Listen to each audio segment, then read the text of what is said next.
Kung gusto mo na siya ay mapupuyat sa kakaisip sa iyo, ay gawin itong napaka-epektibong ritual na ibabahagi ko sa inyo ngayon. Lalong-lalo na ikaw ay palagi na lang binaliwala ng mahal mo.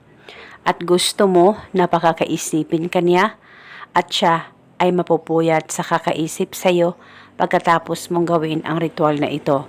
Nang sa ganun, ikaw lamang ang pakakaisipin niya at ikaw lamang ang mamahalin niya. Malayo o malapit man kayong dalawa sa isa't isa at ikaw ay palagi na niyang maaalala. Basta gawin itong ritual na buo ang loob at tiwala mo. Dapat wala kang pagdududa o pagdadalawang isip sa mga ganitong pamamaraan. Pwede mo ito gawin sa kahit na anong araw o oras na gusto mo. Una, ang gagawin mo lamang, kumuha ka ng panulat at pagkatapos isulat sa palad mo ang kanyang tunay na pangalan at apelyido ng isang beses. At pagkatapos kumuha ka ng isang hiwa ng luya at ipahid-pahid mo lamang ang luya sa palad mo na may nakasulat na pangalan niya.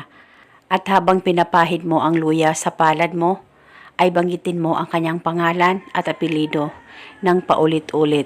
Wala na po kayong kailangan pang banggitin na spell, basta ang kanyang pangalan at apelyido lamang ang dapat mong banggitin ng paulit-ulit.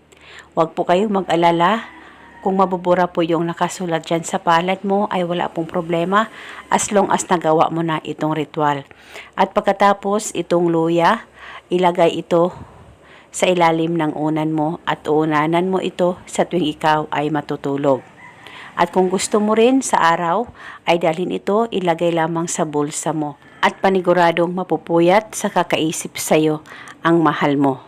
At eto muna sa ngayon, maraming salamat po sa panonood. May God bless us all.